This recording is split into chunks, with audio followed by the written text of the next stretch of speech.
એક પાણીનો ગ્લાસ આપો। હા બસ ખરેખર તમે એટલું જ કરો।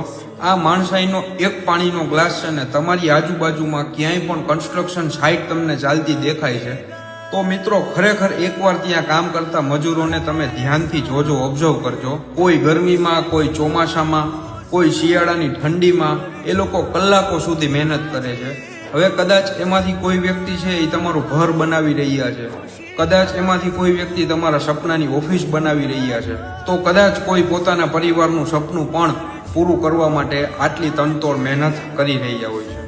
તો આપણે એમના માટે ખરેખર કાંઈ મોટું કરવાની જરૂર નથી।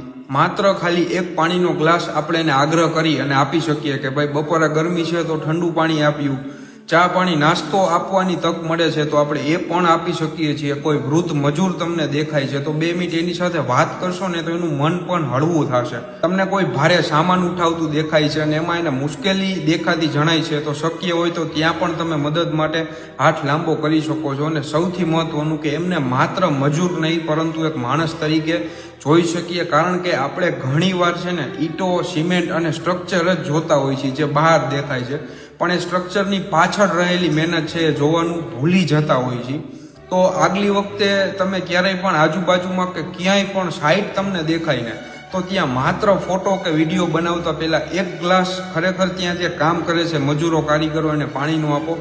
કદાચ તમારો નાનો પ્રયાસ કોઈના માટે આખા દિવસની સૌથી સારી વાત બની જાય, કારણ કે વિકાસ છે ને માત્ર બિલ્ડિંગો ઊભી કરવાથી નથી થતો।